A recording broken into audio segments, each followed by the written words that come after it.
Olá, graça e paz do Senhor Jesus seja com todos nós. Um ótimo sábado para todos. Hoje é dia 24 de abril de 2021. São 7 horas, 31 minutinhos. Estamos começando aí o nosso devocional desse sábado. Uma grande bênção receber cada um de vocês para nós conversarmos aqui um pouco sobre a palavra de Deus. Nós estamos encerrando hoje mais uma parte importante da nossa maratona. Já falamos, estamos aí falando do povo de Deus, já falamos do período da conquista da terra, né, desde a saída do Egito, depois a entrada em Canaã e a conquista ali das cidades. Falamos da segunda etapa, que é a etapa dos juízes, e é nessa segunda etapa que nós vamos encerrar hoje com o livro de Ruth, esse personagem icônico aí da palavra de Deus, né? A história das pessoas que estão envolvidas no livro de Ruth, né? Boaz, Noemi, a própria Ruth, são realmente, de fato, são histórias que nos enchem o coração de fé e também de esperança. Então, encerrando esse momento, na semana que vem, já para poder começar a pensar aí, nós vamos iniciar o período chamado da dinastia, do reinado, da monarquia de Israel. Começando, óbvio, em 1 Samuel, e aí nós vamos ler juntos com os livros históricos, nós vamos ler os poéticos, que são tanto os salmos, como também os provérbios e também cantares e eclesiastes, que fazem parte desse período tão lindo e rico da nação de Israel, que é o período da monarquia. Bom, vamos encerrar então nosso assunto Ruth hoje, capítulo 3 e capítulo 4, e o tema do devocional de hoje é O Menino lhe dará nova vida. Parece até um versículo do Novo Testamento, né? Parece o versículo do nascimento de Jesus, mas é um versículo que está aqui no livro de Ruth, no capítulo 4, versículo 15, falando sobre o filho de Boaz e Ruth, que é Obed. Obed, que é pai de Jessé, Jessé, que é pai de nada mais, nada menos do que Davi. Ou seja, esse menino que dará vida, obviamente aqui do ponto de vista prático, né, vai dar esperança para Noemi, mas óbvio também é uma menção, é uma palavra profética a um outro menino que nasceria anos depois. Aqui, esse menino pode significar tanto Davi, mas certamente muito mais o resgatador definitivo, que é o próprio Senhor Jesus. Bom, antes de falar aí desse desfecho final, eu quero fazer aqui uma contextualização, só para você que está hoje chegando, não viu a nossa primeira parte ontem, não leu também o livro de Ruth. Ruth é uma moabita, uma mulher que não é israelita, não faz parte do povo chamado povo de Deus. Ela se casa com um israelita chamado Malom. Agora não me lembro se é o Malom ou Quilion, mas enfim, ela se casa com um dos filhos de Noemi. Noemi é israelita. E o marido de Noemi e os dois filhos, inclusive o marido de Ruth, morrem, e essas duas mulheres ficam, então, sem condições até mesmo de sobrevivência, porque são as duas viúvas. O que acontece é que elas voltam, então, para a sua cidade, que é na região ali de Efraim, e aí o que elas encontram ali é o resgatador, que no caso é Boaz, que entra então na história destas mulheres. A partir daí, nós temos então o desfecho final, porque Boaz, que é o resgatador, e aí só para você entender o conceito de resgatador na Bíblia, era aquele parente mais próximo que tinha obrigação, de acordo com a lei judaica, de resgatar, literalmente comprar, como um resgate mesmo de um sequestro, comprar de volta não só seus parentes próximos que porventura pudessem ser escravos, mas também ele tinha a obrigação de comprar terras para que as tribos de Israel mantivessem o seu espaço físico. Então, suponhamos que um israelita passasse por um momento financeiro difícil e ele precisasse vender as suas terras, ele tinha que vender as suas terras para alguém da própria tribo. E os parentes mais próximos, eles eram obrigados a adquirir essa terra para que a herança, para que a terra permanecesse dentro da tribo. O que nós temos aí como desfecho da história das duas viúvas, Noemi e Ruth, é glorioso, porque por meio de Boaz, elas encontram então alívio aí para suas lutas. Boaz, nesse caso, ele é o grande resgatador dessas duas mulheres, especialmente de Noemi. Noemi é a mais impactada, de fato, pelo resgate que foi feito por Boaz, e ele então se torna o grande resgatador delas, e esse é o tema central do livro. O tema principal do livro é a redenção, é o resgate, lembrando aí de um princípio maravilhoso que vai ser estabelecido de forma definitiva por Jesus na cruz do Calvário. E aí que nós aprendemos com esse conceito que é estabelecido no livro de Ruth. Quando lemos o livro de Ruth, nós não podemos perder de vista o objetivo do escritor. O objetivo central dele não é nos ensinar uma boa história de vida, não é nos mostrar que a vida tem reviravoltas, ainda que isso esteja muito claro nesse livro, mas o objetivo central aqui do autor, do escritor desse livro, é exatamente ressaltar esse princípio da palavra de Deus, que é o princípio do resgate, da redenção, que obviamente vai ser cumprida de forma definitiva lá em Jesus, quando ele, na cruz do Calvário, nos compra de volta. E essa é a primeira coisa que nós vamos aprender aqui da história, principalmente nessa parte final, aí, capítulo 3 e 4 de Ruth, que Boaz, de maneira altruísta, paga um preço por mulheres desconhecidas. O capítulo 4, versículo 9 e o versículo 10, eu vou ler só o versículo 10, diz assim: também estou adquirindo o direito de ter como mulher a moabita Ruth, viúva de Malom. Aí, eu estava tentando lembrar o nome do marido, é Malom mesmo. Viúva de Malom, para manter o nome do falecido sobre a sua herança. Lembra do conceito de resgate. Para que o seu nome não desapareça no meio da sua família ou nos registros da cidade. Então, o que aconteceu? O Boaz, lembrando-se ou usando da lei de Deus, a lei chamada do levirato, do resgate, ele adquire o direito não só de comprar as possíveis propriedades, e não fica claro no texto se Noemi e Ruth tinham propriedades de fato, até porque a situação delas era muito ruim. Então, provavelmente, o que na verdade está envolvido aqui é o direito da herança, mas não vou entrar nesse detalhe. O ponto central aqui é que Boaz, ele de forma altruísta, ele de forma amorosa, de forma bondosa, ele despende de um grande valor financeiro por mulheres que são completamente desconhecidas para ele. Ele paga um alto preço, um valor muito alto, por pessoas que ele de fato não conhecia. Isso nos lembra lá na cruz também. Jesus pagou um alto preço por mim e por você. Quando ele nos resgata da nossa maneira vã de viver, ele está comprando de maneira altruísta pessoas que de fato fizeram muito mal para ele. E é exatamente isso que ele faz na cruz do Calvário. E nós precisamos nos lembrar constantemente de que foi pago um alto preço por mim e por você.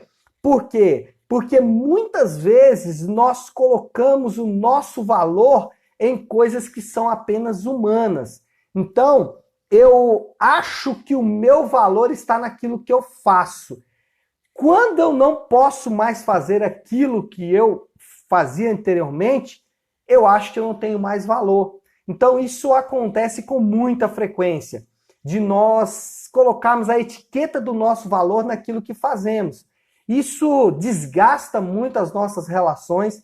Então, quando você acha que o seu valor está naquilo que você faz, a sua esposa, o seu marido, seus pais, os seus filhos, os seus amigos, os seus irmãos da igreja, eles serão sempre aos seus olhos mal agradecidos. Por quê? Porque você despendeu algo que para você tinha tanto valor, para abençoar aquelas pessoas, e elas não estão retribuindo da maneira como você queria.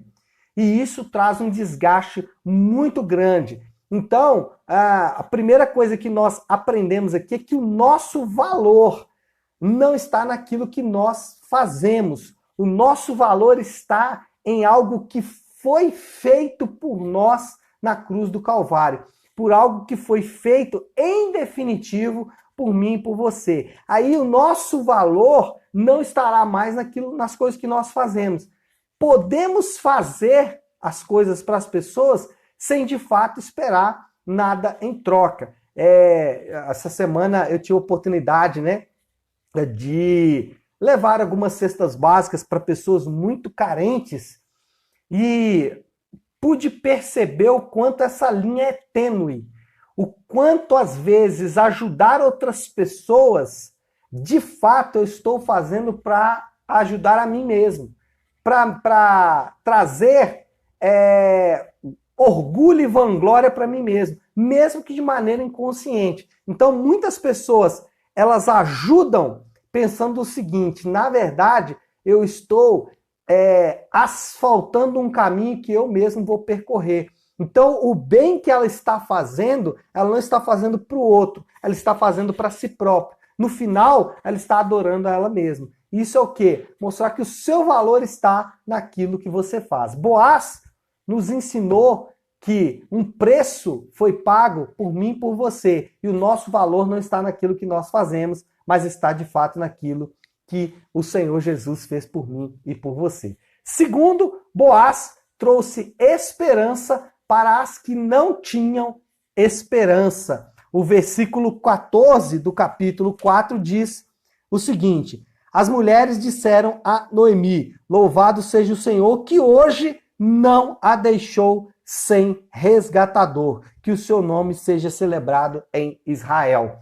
Boaz, ele acendeu de novo a esperança, tanto em Ruth como em Noemi, de que dias melhores estavam por vir. Boaz reacendeu no coração delas aquela chama que já estava praticamente apagada. Para aquelas mulheres, a vida se resumia em levar a vida até onde desce, levar a vida até o máximo que elas conseguissem. Então, aqui no texto nós aprendemos que existe esperança mesmo em tempos difíceis. E o Senhor Jesus, ele nos mostra isso.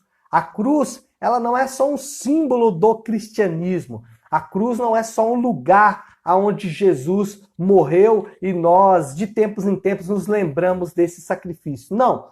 A cruz também é um símbolo de esperança. Na cruz, nós podemos encontrar a palavra de esperança que estava perdida no nosso coração.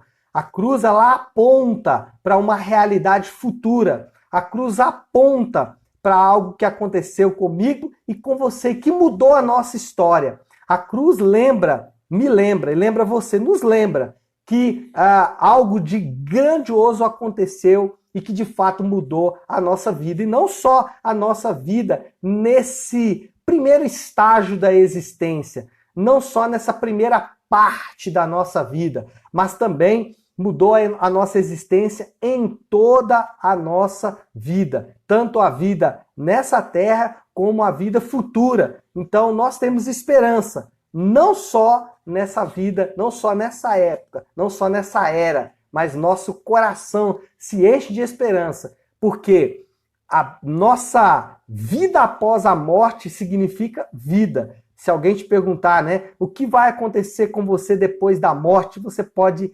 dizer com muita firmeza: eu vou voltar a viver, não como muitos ensinam aí, reencarnando em um outro corpo com uma outra identidade. Não, você vai voltar a viver com o seu mesmo corpo e com a sua mesma identidade em um mundo restaurado por Deus. E é exatamente essa mensagem que Boaz passa para essas duas mulheres. Elas voltariam a viver na mesma terra que elas viviam, com a sua identidade preservada, com a sua herança preservada. E essa é a nossa esperança. A nossa esperança está no Senhor Jesus, que prometeu restaurar todas as coisas. E em terceiro lugar, para encerrarmos aqui o nosso devocional, já comecei a falar isso lá no início, Boaz colocou aquelas mulheres na família do resgatador definitivo. Quem é o resgatador definitivo? O próprio Senhor Jesus. Boaz, ele é pai de Obed, que é pai de Jessé, que é pai de Davi, que faz parte da linhagem do próprio Senhor Jesus Cristo. Boaz coloca aquelas duas mulheres, especialmente uma estrangeira, na linhagem do resgatador definitivo, que é o Senhor Jesus. Isso nos ensina e nos lembra que nós temos família. Por isso que o Pai Nosso, ele começa dizendo o quê? Pai Nosso que estás no céu, mostrando duas realidades, que nós temos um pai e que nós temos uma família, e essa família é o povo de Deus, que expressa, que se manifesta na igreja do Senhor Jesus na terra. Então, nós temos também família, essa família é a família de Deus que se manifesta na igreja do Senhor Jesus na terra. Então é isso, pessoal. Acho que deu para a gente falar bastante aí do livro de Ruth. Eu acredito que ele fala muito ao nosso coração e traz esperança, traz um sentimento de valor e também de pertencimento, já que nos lembra que pertencemos à família de Deus. Vamos orar por essa palavra? Então, se você puder aí, feche os seus olhos, curve a sua cabeça e oremos nessa manhã. Senhor nosso Deus, como eu disse há pouco, Pai, é bom nos dirigirmos ao Senhor como o nosso Pai Celestial. Isso nos lembra, Senhor Deus, que nós temos um Pai, pertencemos a uma família. E como é bom, Senhor, poder pertencer à sua família, Pai. Como é bom pertencer ao seu povo e saber, meu Deus, que nós não estamos sozinhos, mas que, como comunidade do Senhor, caminhamos em direção ao reino restaurado do Senhor. Obrigado, Pai, porque essa palavra, nessa manhã, nos lembra e lembra a cada um de nós, trazendo, primeiro, Senhor Deus, um senso de valor. Senhor, que o meu valor, que o valor dos meus irmãos não esteja naquilo que nós fazemos, porque se assim for, nós nos sentiremos sempre frustrados, porque as pessoas nunca conseguirão retribuir tudo aquilo que nós podemos fazer por elas, mas que o nosso valor esteja no Senhor, Pai. E quando o nosso valor está em Ti, nós podemos ter confiança e também segurança, Pai, de que um alto preço foi pago por nós. Senhor Deus, muito obrigado porque a cruz, ela não é apenas um símbolo, Senhor Deus, da sua morte, mas é também, Pai, um símbolo da esperança que o Teu Filho nos dá, especialmente na ressurreição. Muito obrigado, Senhor Deus, porque a nossa esperança não está no próximo governante, nem no próximo programa econômico do governo, nem a nossa esperança não está também, Senhor Deus, na próxima vacina ou na nossa saúde. Enfim, nossa esperança não está em coisas, Pai, que nós já percebemos que são falíveis, que hoje estão aqui, mas que amanhã podem não estar. E isso, Senhor Deus, muitas vezes traz um dano e um estrago muito grande para cada um de nós. Por isso, Pai, nessa manhã eu oro para que a esperança de cada um dos meus irmãos seja no Senhor, seja na Tua palavra e nas verdades que estão contidas nas Escrituras. Eu oro também, Senhor Deus, agradecendo porque somos parte da Sua família, meu Deus. Somos parte do Teu povo e isso é glorioso demais Nem entendemos, às vezes, Pai, o quanto é precioso fazer parte, Senhor Deus, da tua família. Muitas vezes rejeitamos isso, muitas vezes, Senhor Deus, não nos comprometemos com isso, mas de fato essa é uma verdade, que pertencemos à tua família, manifesta de forma clara na igreja local. E por isso nós te louvamos e te agradecemos em nome de Jesus. Amém, amém e amém. Amém, pessoal? Bom, então é isso. Amanhã, às 10 da manhã, no canal da Nave no YouTube, Nave Sua Igreja, nós temos o Nave On, que é a nossa programação online da Igreja Nave. Nós estamos ainda, por causa das restrições devido à pandemia do coronavírus, nós ainda não estamos nos reunindo presencialmente, mas temos como fazer de forma arcaica e fazemos isso através do Nave On. Então amanhã, acessa lá no YouTube Nave Sua Igreja, às 10 da manhã estaremos juntinhos. E na segunda-feira nós estaremos aqui de volta com o nosso devocional às 7h30 da manhã, tá bom? Então é isso, pessoal. Fique com Deus, Deus abençoe e uma ótima sexta, um ótimo sábado e um ótimo final de semana para todos nós.